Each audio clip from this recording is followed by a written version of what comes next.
முன்னொரு காலத்துல நாராயணா அப்புறம் அவனோட மனைவி கீர்த்தனா ஒரு ஊர்ல இருந்தாங்க.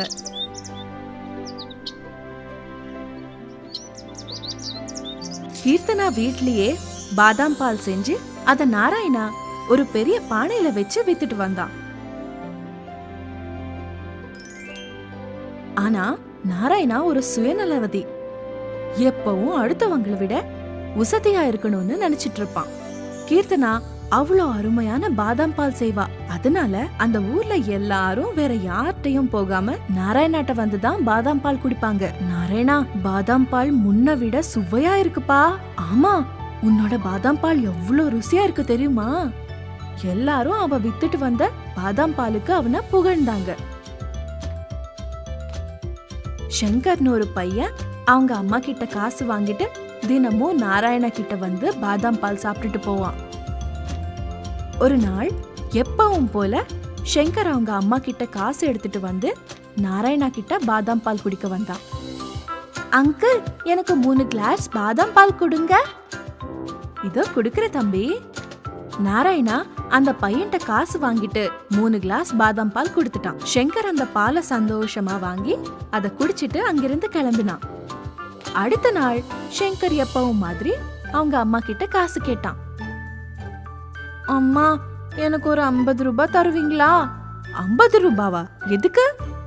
பாதாம் பால் குடிக்கதான் அம்மா.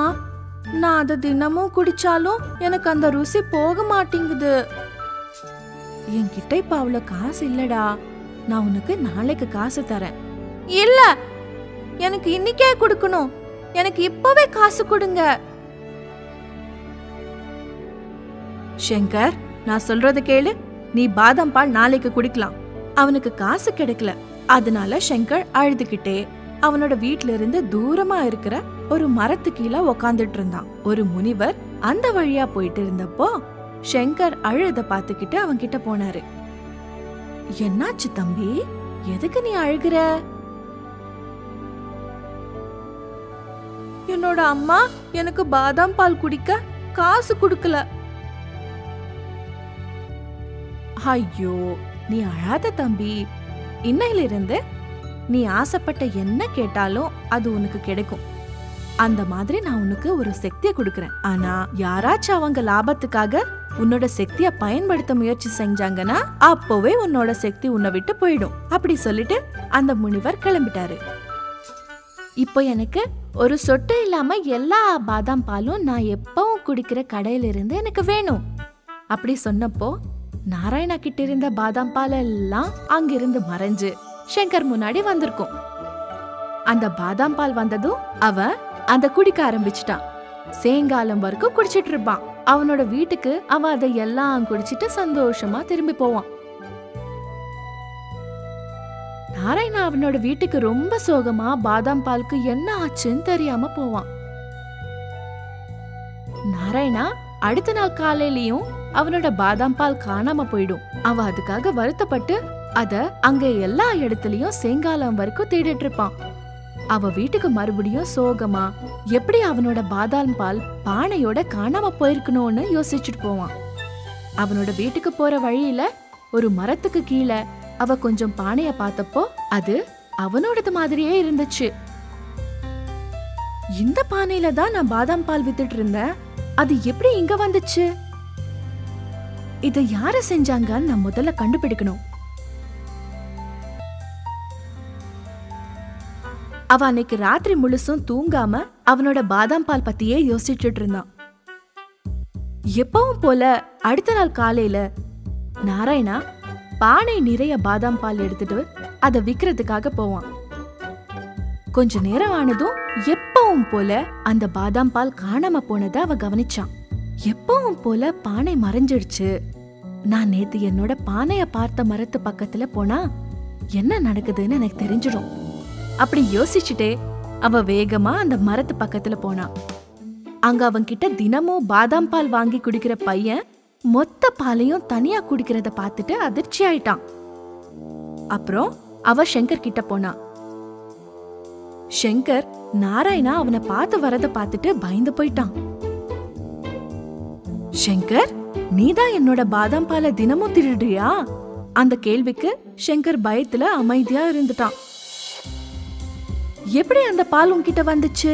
நீ அத மட்டும் சொன்னா நான் உன்னை எதுவும் செய்ய மாட்டேன். அப்படி நீ சொல்லலனா நான் எல்லார்கிட்டயும் நீ பண்ண விஷயத்த பத்தி சொல்லிடுவேன். அப்புறம் உன்கிட்ட இருந்து நீ திருடின எல்லா பாலுக்கும் சேர்ந்து காசு வாங்கிடுவேன் சொல்லிடுறேன். நான் இவர்கிட்ட உண்மைய சொல்லலனா இவர் என்னோட அம்மா கிட்ட எல்லாத்தையும் சொல்லிடுவாரு. சங்கர் நாராயணா கேட்டதுக்கு யோசிச்சுட்டு அவன் கிட்ட எல்லா உண்மையும் சொல்லிட்டான். என்னோட அம்மா என்னால அவ்வளோ காசு கட்டுனா என் மேல ரொம்ப கோவப்படுவாங்க. இந்த சின்ன பையனுக்கு அவனுக்கு கிடைச்ச சக்தியை பயன்படுத்த வயசும் அறிவும் பத்தாது. நான் இந்த பையன் கேக்குற பாதாம் பாலை இவனுக்கு கொடுத்துட்டா நான் இந்த பையனை பயன்படுத்தி இந்த ஊர்லயே பெரிய பாதாம் பால் வியாபாரியா மாறிடுவேன். உனக்கு இந்த பாதாம் பால் ரொம்ப பிடிச்சதுனால நான் உனக்கு எவ்வளவு பாதாம் பால் வேணுமோ அவ்வளோ தரேன். ஆனா நீ அதுக்கு காசு கொடுக்க வேண்டாம். அதுக்கு பதிலா நான் சொல்றத செய்யணும். ஓகேவா?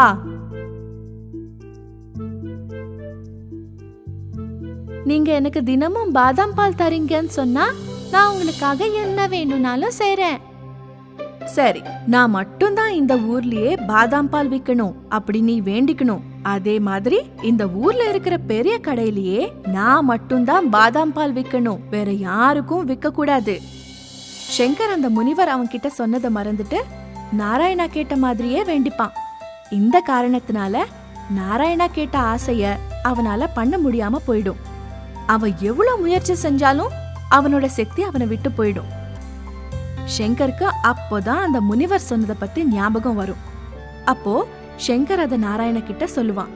அத கேட்டதும் நாராயணா அவனோட தப்ப உணர்ந்துட்டு அவ எவ்வளவு பெரிய சுயநலவாதியா இருந்தான்னு யோசிப்பான். ஐயோ, இந்த பையனுக்கு என்னோட சுயநலத்தினால அவனோட சக்தியும் போயிடுச்சு. நான் இனிமே இப்படி இருக்க கூடாது.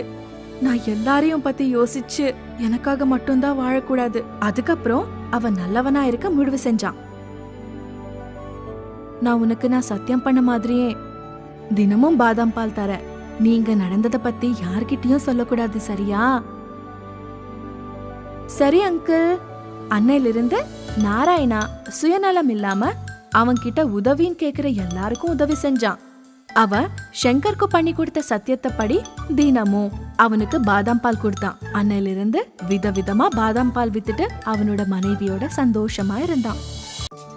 முன்னொரு காலத்துல வினோத் அப்புறம் சாவித்ரின்னு ஒரு தம்பதி ஒரு ஊர்ல இருந்தாங்க. அவங்களுக்கு சாகேத் அப்புறம் பிரணவின்னு 2 அழகான பசங்க இருந்தாங்க. வினோத் ஒரு சின்ன வேலை செஞ்சுட்டு வந்தான். வினோத்க்கு அவனோட மனைவி ரொம்ப புத்திசாலின்னு தெரியும். அப்புறம் அவளை ஊக்குவிச்சு அவளோட விஷயத்துல எதுவும் தலையிட மாட்டான். நான் நாள் முழுசும் வீடு வேலை மட்டும் செஞ்சு என்னோட நேரத்தை வீணடிக்க கூடாது. எல்லா வேலையும் சீக்கிரமா செஞ்சுட்டு தினமும் நான் ஏதாச்சும் புது வகையான சாப்பாடு செய்யணும். அப்போதான் நான் எனக்குன்னு ஒரு அடையாளத்தை உருவாக்கிக்க முடியும். தினமும் அவ செய்தித்தாள் படிப்பா. அப்புறம் தொலைக்காட்சிய பார்த்துட்டு ஏதாச்சும் வித்தியாசமா சாப்பாடு செய்யணும்னு முயற்சி செஞ்சுட்டே இருப்பா. ஒரு நாள் அவ செய்தித்தாள மட்டன் பிரியாணி பானையில எப்படி வைக்கிறதுன்னு பார்த்தா. அத பார்த்துட்டு அதுக்குன்னு தேவையான பொருட்களை எல்லாம் வாங்கிட்டு அவ பானைய கழுவி தனியா வச்சுட்டு அந்த செய்தித்தாளில இருந்தபடியே மட்டன் பிரியாணி செய்ய ஆரம்பிச்சா. அவ அந்த மட்டன் பிரியாணிய பானையில செய்யறத பார்த்துட்டு வீட்ல இருந்து எல்லாருக்கும் அது எப்படி இருக்குன்னு ருசி பார்க்கலான்னு ஆர்வமா இருந்தாங்க. அவளோட கணவனும் பசங்களும் அந்த மட்டன் பிரியாணிய சந்தோஷமா சாப்பிட ஆரம்பிச்சாங்க. சாவித்ரி அந்த செய்தித்தாளில இருந்த மாதிரியே மட்டன் பிரியாணி செஞ்சிருந்தா. அது ரொம்ப காரமா இருந்துச்சு.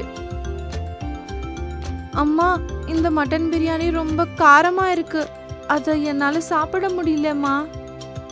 அவன் அப்படி சொல்லும்போது பிரணவியும் அவளோட கணவனும் அத கொஞ்சம் கூட சாப்பிடாம எந்திரிச்சிட்டாங்க. அந்த மட்டன் பிரியாணி ரொம்ப காரமா இருந்துச்சு. அதனால யாரும் சாப்பிடல. அதனால அவ வருத்தப்பட்டா. அத பார்த்து அவளோட கணவர் அவகிட்ட வந்து, சாவித்ரி, இப்போ எதுக்கு வருத்தமா இருக்க? நீ இப்பதான் முதல் தடவை வைக்கிற, அதான் நல்லா வரல. நீ அடுத்த தடவை வைக்கும் போது அது கண்டிப்பா நல்லா வரும். நீ மனச தரள விடாம அடுத்த தடவை முயற்சி செஞ்சு பாரு. நான் வருத்தப்படுறதுல எந்த ஒரு பிரயோஜனமும் இல்ல. நான் எப்பவுமே மட்டன் பிரியாணி நல்லா ருசியா வைப்பேன். அதே மாதிரி என்னால இந்த பானையில வைக்கிற மட்டன் பிரியாணியும் ருசியா வைக்க முடியும். கொஞ்ச நாள் ஆனதும் சாவித்ரி மறுபடியும் அந்த பானையில மட்டன் பிரியாணி வச்சா. இன்னைக்கு அந்த செய்தித்தாள சொன்ன மாதிரி மட்டும் அந்த மட்டன் பிரியாணி வைக்காம நான் எல்லா பொருட்களையும் அளவா போட்டு நல்லா வச்சிருக்கேன். சாவித்ரி அப்படி யோசிச்சுட்டே எல்லாரையும் கூப்பிட்டு அவ அந்த பானையில செஞ்ச மட்டன் பிரியாணிய அவளோட கணவருக்கும் பசங்களுக்கும் கொடுத்தா. அம்மா, இந்த மட்டன் பிரியாணி நீங்க எப்பவும் வைக்கிறத விட நல்லா ருசியா இருக்கு. ஆமாமா, இது ரொம்ப சுவையா இருக்கு. இது உண்மையிலேயே நல்லா இருக்கு சாவித்ரி. இதுதான் உண்மையான நீ. இது நீ ரொம்ப நாளா வச்சிருக்க. நீ இத வச்சுட்டு ஒரு ஹோட்டல் கூட ஆரம்பிக்கலாம். அவளோட கணவன் சொன்னதை பத்தி அவ யோசிச்சுட்டே இருந்தா. என்னோட கணவர் சொன்ன மாதிரி ஒரு ஹோட்டல் ஆரம்பிச்சா நல்லா இருக்கும். நான் வீட்டு வேலையெல்லாம் முடிச்சதுக்கு அப்புறம் எப்படியும் சும்மா தான் இருக்க போறேன். அவ அப்படி யோசிச்சுட்டு அடுத்த நாள் காலையில அவளோட கணவன் கிட்ட போனா. எங்க நீங்க நேத்து சொன்ன மாதிரி நான் சொந்தமா ஒரு ஹோட்டல் ஆரம்பிக்கலான்னு இருக்கேங்க. இந்த காலத்துல எந்த ஹோட்டலையும் பிரியாணிய பானையில செய்யறதில்ல. அதனால நான் அத மட்டன் பிரியாணிய பானையில செஞ்சு விக்கலான்னு இருக்கேங்க. சாவித்ரி, நீ சொல்றது உண்மையா? எனக்கு பிரியாணிய பானையில செஞ்சா இவ்ளோ ருசியா இருக்குன்னு தெரியாது. ஆனா நீ செஞ்சதுக்கு அப்புறம் தான் தெரியும், உன்ன மாதிரி அருமையா யாராலையும் செய்ய முடியாது. அவளோட கணவனோட உதவியால அவ ஹோட்டலுக்கு தேவையான எல்லா பொருட்களையும் வாங்கி அப்புறம் அவளோட வீட்டு முன்னாடியே ஒரு ஹோட்டல் ஆரம்பிச்சா. அந்த ஹோட்டல்ல ஒரு பலகை வச்சு பானையில் செய்யும் மட்டன் பிரியாணின்னு விற்க ஆரம்பிச்சா. அவ அந்த பானையில மட்டன் பிரியாணி செஞ்சுட்டு இருந்தப்போ அங்க ருசியான வாசனையும் சத்தமும் கேட்டுச்சு. அந்த பக்கம் நடந்து போயிட்டு இருந்த எல்லாரும் அந்த வாசனையில அந்த பலகைய பார்த்தாங்க. என்னது, பானையில செஞ்ச மட்டன் பிரியாணியா? நான் இப்படி கேள்விப்பட்டதே இல்லையே. என்னமோடா, இங்க இருந்து வர வாசனைக்கு எனக்கு இப்பவே சாப்பிடணும் போல இருக்கு. அப்படி பேசிக்கிட்டு 2 பேரும் அந்த ஹோட்டலுக்கு போனாங்க. அந்த பக்கம் சும்மா போனவங்க கூட அந்த வாசனையில அந்த ஹோட்டலுக்குள்ள போனாங்க. நானும் பானையில வச்ச மட்டன் பிரியாணி எப்படி இருக்குமோன்னு நினைச்சேன். இந்த வாசனைக்கு ஏத்த மாதிரிதான் சாப்பாடும் ருசியா இருக்கு. நான் இவ்வளவு ருசியான மட்டன் பிரியாணிய இது வரைக்கும் சாப்பிடதே இல்ல. அந்த ஹோட்டலுக்கு பிரியாணி சாப்பிட வந்த எல்லாரும் அவளை பாராட்டினாங்க. சாவித்ரி ஆரம்பிச்ச மட்டன் பிரியாணி ஹோட்டல் கொஞ்ச நாளிலேயே ரொம்ப நல்லா வளர்ச்சி அடைஞ்சிட்டு அவ செய்யற மட்டன் பிரியாணி. அது மட்டும் இல்லாம அந்த ஊர் ஜமீன்தாரு அந்த மட்டன் பிரியாணி பத்தி கேள்விப்பட்டு அவரோட அரண்மனையில நடக்கிற ராத்திரி உணவுக்கு ஜமீன்தார் சாவித்ரி செஞ்ச மட்டன் பிரியாணிய விருந்த வைக்க நினைச்சாரு. ஜமீன்தாரோட ஆணைப்படி சாவித்ரி பானையில மட்டன் பிரியாணி வச்சு அத ஜமீன்தாரோட வேலையாட்கள் மூலமா கொடுத்து அனுப்பினா. அது அவ்வளோ ருசியா இருக்கு. அந்த ராத்திரி உணவுக்கு வந்த எல்லாரும் சாவித்ரி வச்ச மட்டன் பிரியாணிய பத்தியே பேசிக்கிட்டாங்க. அவ பானையில வச்ச மட்டன் பிரியாணி பக்கத்து ஊர்லயும் நல்லா போச்சு. அவ எங்க போனாலும் எல்லாரும் அவ வச்ச மட்டன் பிரியாணி பானைய தான் எல்லா இடத்திலயும் பார்த்துட்டு வந்தா. எனக்கு இவ்ளோ பேரையும் புகழையும் கிடைச்சதுன்னா அதுக்கு காரணம் என்னோட கணவரோட வார்த்தையும் அவர் என்ன ஊக்குவிச்சதும் தான் காரணம். என்னாச்சு சாவித்ரி? நான் உன்னை ரொம்ப நேரமா பாத்துட்டு இருக்க. நீ எதை பத்தி யோசிச்சுட்டு இருக்க? எங்க, நான் இன்னைக்கு சந்தோஷமா இருக்க காரணம் நீங்க தான். நான் சோகமா இருந்தப்ப என்னால முடியும்னு எனக்கு நீங்க சொன்ன வார்த்தை தான் என்னோட வெற்றிக்கு காரணம். அன்னையிலிருந்து சாவித்ரியால எல்லாத்தையும் தனியா பாத்துக்க முடியலன்னு வினோத் அவனோட வேலையை விட்டுட்டு அவளுக்கு உதவியா இருந்தான். அவ பானையில மட்டன் பிரியாணி வைக்கிறதுக்காக வேலை ஆட்கள் எல்லாம் சேர்த்துக்கிட்டா. அன்னையிலிருந்து எல்லாரும் அங்க வந்து மட்டன் பிரியாணி சாப்பிட்டுட்டு வீட்டுக்கும் வாங்கிட்டு போனாங்க. முன்னொரு காலத்துல ஒரு சின்ன கிராமத்துல நிதேஷ்னு ஒருத்தன் இருந்தான். அவ ரொம்ப நேர்மையான ஆளு. சின்ன வயசுல இருந்து அவங்க அப்பா அம்மா மாதிரியே அவனும் குல்ஃபி செஞ்சு அதுல வர்ணங்கள் நிறைஞ்ச ஐஸ போட்டு அத வியாபாரம் செஞ்சுட்டு வந்தான். குல்ஃபி, மலாய் குல்ஃபி, பிஸ்தா குல்ஃபி, பாதாம் குல்ஃபி, ரோஸ் குல்ஃபி, வாங்க வாங்க, வீட்லயே செஞ்ச குல்ஃபி, உங்களுக்கு பிடிச்ச குல்ஃபி வெறும் 5 ரூபாய் தான். அவ அப்படி வித்துட்டு இருக்கவும் எல்லா பசங்களும் அவ சொல்றத கேட்டு அவ பண்ற குல்ஃபி ருசியா இருக்கிறதுனால அத வாங்கி சாப்பிடுவாங்க. அவனோட வியாபாரம் அப்படி நல்லா போச்சு. ஒரு நாள் நிதேஷ் குல்ஃபி வித்துட்டு இருக்கும் போது ஒரு பையன் அவகிட்ட வந்தான். அங்கிள், நீங்க இத வச்சுட்டு எனக்கு குல்ஃபி தர்றீங்களா? நீ என்கிட்ட ஒரு தங்க செயின் கொடுத்து குல்ஃபி கேக்குற? யாரோடதுப்பா இது? இந்த செயின் உன்னோட அம்மாது. அவங்க எனக்கு குல்ஃபி வாங்க காசு தரல, அதனால நான் உங்களுக்கு தெரியாம அவங்க செயின் எடுத்துட்டு வந்திருக்கேன். இதை எடுத்துட்டு எனக்கு குல்ஃபி தாங்க. உன்னோட அம்மாவோட அனுமதி இல்லாம இவ்ளோ விலை அதிகமான செயின் எடுக்கிறது தப்பில்லையா?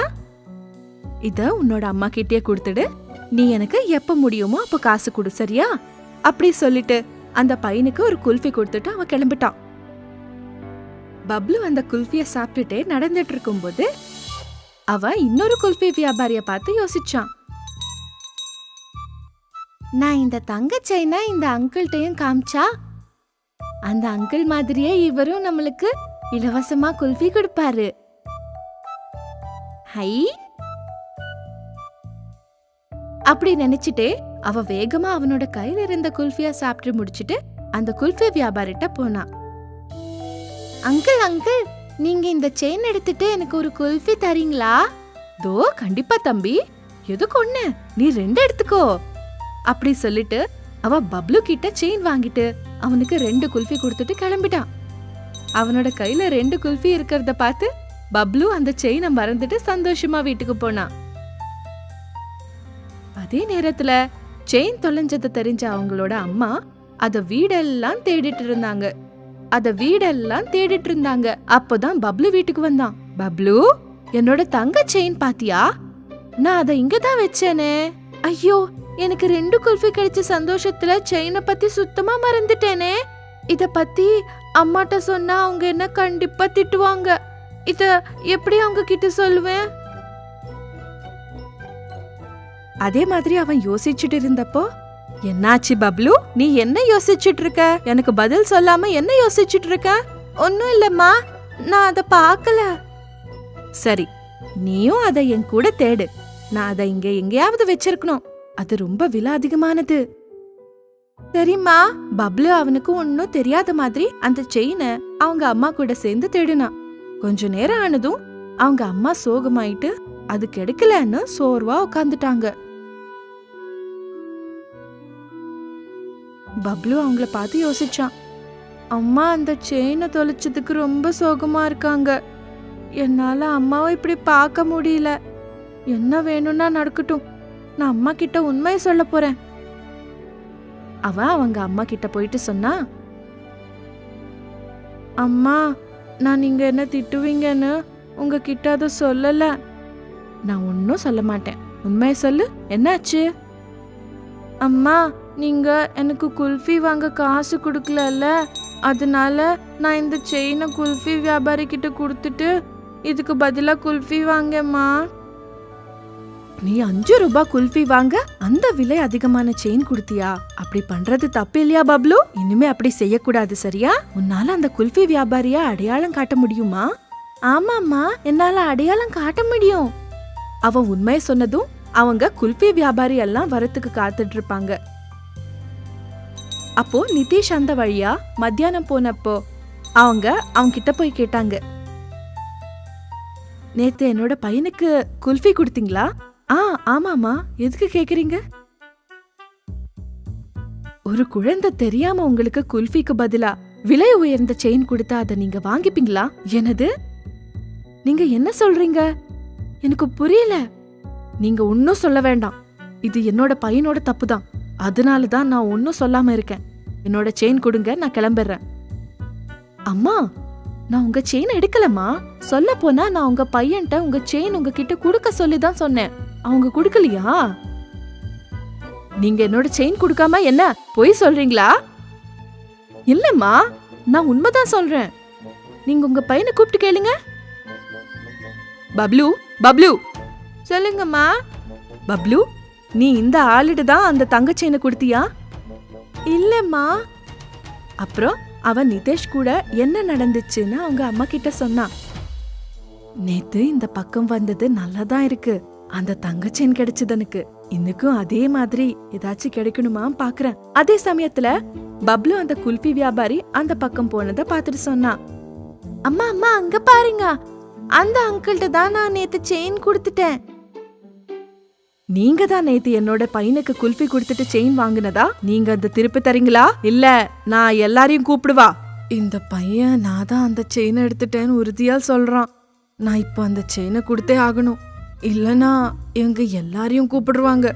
என்னோட பேராசைனால இந்த பக்கம் வந்தது தப்பா போச்சு. என்ன யோசிச்சுட்டு இருக்கீங்க? என்னோட செயினை கொடுங்க.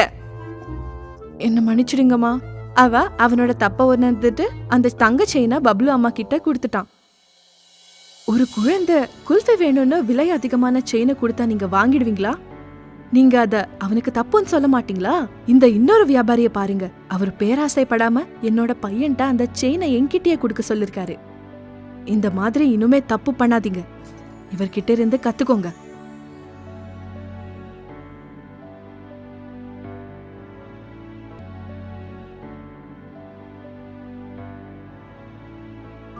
ஒன்னும் பிரச்சனை இல்லம்மா, உங்களுக்கு உங்க செயின் திரும்ப கிடைச்சதுல சந்தோஷம். தம்பி, இதே மாதிரி இன்னொரு தடவை செய்யக்கூடாது, சரியா?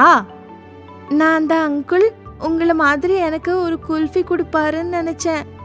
எல்லாரும் ஒரே மாதிரி இருக்க மாட்டாங்க செல்லம். இந்த உலகத்துல நல்லவங்களும் இருக்குவாங்க, கெட்டவங்களும் இருக்குவாங்க. அதனாலதான் நீங்க உங்க அப்பா அம்மாக்கு தெரியாம எதையும் செய்யக்கூடாது.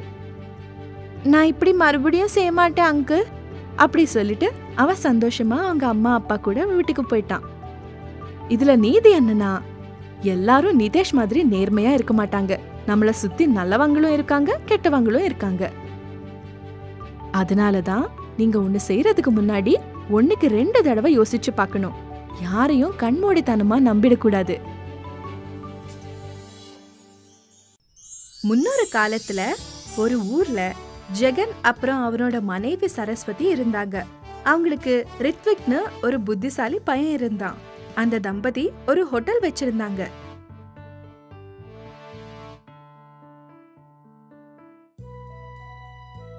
அவங்க அங்க பஜ்ஜி செஞ்சு வித்துட்டு இருந்தாங்க. ரித்விக் அவனுக்கு நேரம் கிடைக்கும் போது அவங்க வேலைக்கு உதவி செய்வான். ஜெகன் ஒரு நாள் எப்பவும் போல பஜ்ஜி வித்துட்டு வந்தான். உருளைக்கிழங்கு பஜ்ஜி, மிளகா பஜ்ஜி, வெங்காய பஜ்ஜி, அப்படி மக்கள்கிட்ட கூவி கூவி வித்துட்டு இருந்தான். அப்படி ஜெகன் கூவி வித்துட்டு இருந்தப்போ மக்கள் எல்லாரும் அந்த பஜ்ஜி வாசனையில அது சுவையா இருக்குன்னு வாங்கி சாப்பிட்டாங்க. இன்னொரு பக்கம் ரித்விக் அவங்க அம்மாக்கு ஹோட்டலுக்குள்ள உதவி செய்வான். அதுக்கப்புறம் அவனோட நண்பர்களுக்கு எடுத்துட்டு போய் கொடுத்துட்டு அதுக்கப்புறம் அவங்க கூட விளையாடுவான். எப்பவும் போல ரித்விக் ஹோட்டல அவனோட வேலை எல்லாம் முடிச்சிட்டு அவங்க அம்மா கிட்ட கேட்டு பஜ்ஜியை எடுத்துட்டு அவனோட நண்பர்களுக்கு கொடுக்க போனான். நம்ம ஹோட்டல்ல வேலை செய்யறதுனாலதான் அம்மா நம்மளுக்கு அந்த பஜ்ஜியை கொடுக்கறாங்க. என்னோட நண்பர்களுக்கு கொடுக்கறதுக்காக கொஞ்சம் பஜ்ஜி கொடுத்து விடுறாங்க. ரித்விக் அந்த பஜ்ஜி எடுத்துட்டு அவங்க நண்பர்களை பார்க்க போனான். இந்த பஜ்ஜி உங்களுக்கு தான், சாப்பிடுங்க. எனக்கு இந்த பஜ்ஜி வேணாம். ஏன், என்னாச்சு? ஏன் இப்படி சொல்றீங்க? நீ எங்களுக்கு வெறும் பஜ்ஜி மட்டும்தான் கொண்டு வர. எங்களுக்கு அது சாப்பிட்டு சாப்பிட்டு அழுத்து போச்சு.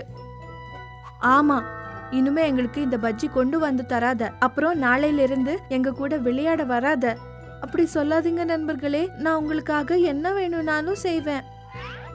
அப்போ நாளைக்கு எங்களுக்கு ஐஸ்கிரீம் கொண்டு வா. எனக்கு அது வாங்க நிறைய காசு தேவைப்படும். என்னோட அப்பா எனக்கு அவ்வளோ காசு தரமாட்டாரு. நீங்க அதனால வேற ஏதாச்சும் கேளுங்க. நீ உங்க அப்பா கிட்ட காசு கேட்டாதான் எங்களுக்கு ஐஸ்கிரீம் வாங்கி தர முடியும் இல்லையா? ஆமா, நீ உங்க அப்பா கிட்ட கேட்காமலேயே காசு எடுக்க நான் ஒரு ஆலோசனை சொல்லுவேன். ஆனா நீ அதை கண்டிப்பா செய்வேன்னு சத்தியம் பண்ணுனா மட்டும்தான் அதை நான் உங்ககிட்ட சொல்லுவேன். நான் உங்களுக்காக என்ன வேணும்னாலும் செய்வேன். அது என்ன ஆலோசனை? உங்க அப்பா அம்மா வேலையில கவனமா இருக்கிறப்போ நீ காசு திருடுது. அவங்களால காசு காணாம போனதை கண்டுபிடிக்கவே முடியாது.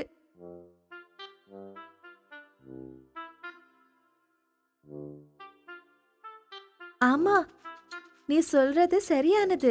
நான் உங்களுக்கு நாளைக்கு ஐஸ்கிரீம் வாங்கிட்டு வரேன். ரித்விக் அப்புறம் அவனோட வீட்டுக்கு வந்தான். அடுத்த நாள் ரித்விக் ஹோட்டல்ல அவங்க அப்பா அம்மா வேலையில தீவிரமா இருந்தப்போ அவன் அங்கிருந்து காசு திருடி அவனோட நண்பர்கள்ட்ட போனான். வாங்க நண்பர்களே, நான் உங்களுக்கு ஐஸ்கிரீம் வாங்கி தரேன். ரித்விக் அவனோட நண்பர்களை ஐஸ்கிரீம் கடைக்கு கூட்டிட்டு போயிட்டு எல்லாருக்கும் ஐஸ்கிரீம் வாங்கி கொடுத்தான். உங்களுக்கு நாளைக்கு என்ன வேணும்னு சொல்லுங்க, நாளைக்கு நான் அதை வாங்கி தரேன். உனக்கு என்ன பிடிக்குமோ அதை வாங்கிக்கோ. அப்போ நாளைக்கு நான் எனக்கு பிடிச்ச மாதிரி ஏதாச்சும் உங்களுக்கு வாங்கிட்டு வரேன். அப்படி சொல்லிட்டு அவன் வீட்டுக்கு போயிடுவான். ரித்விக் அவனோட நண்பர்கள் பத்தியே அன்னைக்கு ராத்திரி முழுசும் யோசிச்சுட்டு இருப்பான். நான் நாளைக்கு நிறைய காசு திருடணும், என்னோட நண்பர்கள் எதிர்பார்க்காத அளவுக்கு அவங்களுக்கு ஏதாச்சும் வாங்கி கொடுக்கணும். ரித்விக் இப்படியே தினமும் அவங்க நண்பர்களுக்கு ஏதாச்சும் வாங்கி கொடுக்கணும்னு திருட ஆரம்பிச்சான். அந்த திருட்டே அவனுக்கு அப்புறம் பழக்கமா மாறிடுச்சு. ஒரு நாள் அவன் ஹோட்டல்ல இருந்து காசு திருட போனப்போ அவனோட அம்மா கிட்ட அவ திருடி மாட்டிக்கிட்டான். ரித்விக், இங்க வா. என்னம்மா? நீ அங்க என்ன பண்ணிட்டு இருக்க? நானா ஒன்னும் பண்ணலையேம்மா. என்கிட்ட உண்மையை சொல்லு, நான் நீ காசு எடுக்கிறத பாத்துட்டேன். நீ இப்படி காசு திருடுறது தப்புன்னு உனக்கு தெரியாதா? எப்போ நீ இப்படி திருடுற பழக்கத்தை கத்துக்கிட்ட? என்ன மன்னிச்சிடுங்கம்மா, நான் இத என்னோட நண்பர்களுக்காக பண்ணிட்டேம்மா. இனிமே இப்படி செய்ய மாட்டேன். இந்த தடவை நான் உன்னை மன்னிச்சு விடுறேன். இனிமே இப்படி செய்யாத. சரிம்மா. ஆனா அவனோட அம்மா அவங்களோட பையனுக்கு இப்படி திருடுற புத்தி வந்துச்சேன்னு வருத்தப்படுறாங்க. அன்னையிலிருந்து ரித்விக் அவனோட நண்பர்கள் கூட விளையாடுறத நிறுத்திட்டான். அப்புறம் காசு திருடவும் இல்ல. அவன் பழைய மாதிரி திருந்தி நல்லா படிக்க ஆரம்பிச்சு அவனோட அப்பா அம்மாக்கு வேலையில உதவி செஞ்சான். கொஞ்ச நாள் கழிச்சு ஒரு நாள் ரித்விக்கோட அப்பா அம்மா லாக்கர்ல வச்ச பணம் காணாம போனதை பார்த்தாங்க. ரித்விக்கோட அம்மாக்கு அவனோட மேல சந்தேகம் வந்துச்சு. அப்புறம் ரித்விக் முன்னாடி செஞ்ச விஷயத்தெல்லாம் அவங்களோட கணவர்கிட்ட சொன்னாங்க. அதுக்கப்புறம் 2 பேரும் ரித்விக் கிட்ட வந்தாங்க. ரித்விக், நீ தானே லாக்கர்ல இருந்து பணத்தை திருடினது? சொல்லு. அம்மா, நான் என்னோட நண்பர்கள் கூட விளையாடுறதையே நிறுத்திட்டேன். அன்னைக்கு நீங்க சொன்னது இருந்து நான் பணத்தை திருடுறத நிறுத்திட்டேம்மா. எனக்கு அந்த காணாம போன காசை பத்தி எதுவும் தெரியாது. நீ காசை திருடிருந்தா சொல்லிடு, நாங்க உன்னை திட்டமாட்டோம். நீ திருடலனா வேற யார் அந்த காசு எடுத்திருப்பா? நான் முன்னாடி காசு திருடினது உண்மைதான். ஆனா இப்போ இந்த காசை பத்தி எனக்கு ஒன்னும் தெரியாது. அந்த காணாம போன காசை பத்தி தெரியாததுனால ரித்விக்கோட அம்மா அப்பா பணம் விஷயத்துல ரொம்ப ஜாகிரதையா இருந்தாங்க. அவங்க எல்லாரையும் கவனிக்க ஆரம்பிச்சாங்க. நான் எல்லா காசையும் செலவு பண்ணிட்டேன். நான் கடைசியா போன ஹோட்டலுக்கே திரும்ப போகணும். அங்கதான் திருடுறதுக்கு சுலபமா இருந்துச்சு. அந்த திருடன் ஜெகனோட ஹோட்டலுக்கு வந்து கொஞ்சம் பஜ்ஜி சாப்பிட்டான். காசு கொடுக்கற மாதிரி நடிச்சு அவன் அங்கிருந்து காசு திருட முயற்சி செஞ்சான். ஜெகன் அந்த திருடன் திருடுறத கவனிச்சு உடனே அவனோட கைய பிடிச்சிட்டான். இவ்ளோ வயசு ஆகுதே, இன்னும் திருடுறியே, வெக்கமா இல்லையா? நீ தானே போன தடவையும் காசு திருடுன, சொல்லு. அந்த திருடன் அந்த திருட்ட ஒத்துக்கிட்டு கையும் களவுமா மாட்டிக்கிட்டான். என்ன மன்னிச்சிடுங்க, நான் இன்னும் திருடவே மாட்டேன். ஜெகன் அந்த திருடனை பார்த்து பரிதாபப்பட்டு அவனை மன்னிச்சு விட்டுட்டான். ஆனா ரித்விக்கோட அம்மா அப்பா அவங்களோட பையனை சந்தேகப்பட்டுட்டேன்னு வருத்தப்பட்டாங்க. அம்மா, ஏன் நீங்க சோகமா இருக்கீங்க? உன்னோட அப்பா நம்ம ஹோட்டல்ல இருந்து திருடவனை கண்டுபிடிச்சிட்டாரு. ஆனா இவ்ளோ நாளா நீதான் இந்த பணத்தை திருடிருப்பேன்னு நான் சந்தேகப்பட்டோம்மா. ஆனா நீங்க சந்தேகப்பட்டதுக்கு நான் தானேம்மா காரணம். நான் மட்டும் முதல்ல திருடலனா நீங்க என்ன சந்தேகமே பட்டிருக்க மாட்டீங்கல்ல. நான் நீங்க சொன்ன வார்த்தையினால திருடுறத நிறுத்திட்டேன். இல்லாட்டி நானும் அந்த திருடன் மாதிரியா ஆயிருப்பேன். அன்னையிலிருந்து ஜெகன் அந்த ஹோட்டல்ல ஜாகிரதையா இருந்தான். ஜெகன் அந்த ஹோட்டல்ல விதவிதமா பஜ்ஜி செஞ்சு வித்து அந்த குடும்பம் அவங்க வியாபாரம் நல்லா வளர்ந்து சந்தோஷமா இருந்தாங்க. நாம எப்பவுமே தப்பு செய்யாம இருக்கிறோமான்னு பாத்துக்கணும். நாம ஒரு தடவை தப்பு செஞ்சிட்டோம்னா மத்தவங்களுக்கு நம்ம மேல இருக்கிற சந்தேகம் போகவே போகாது.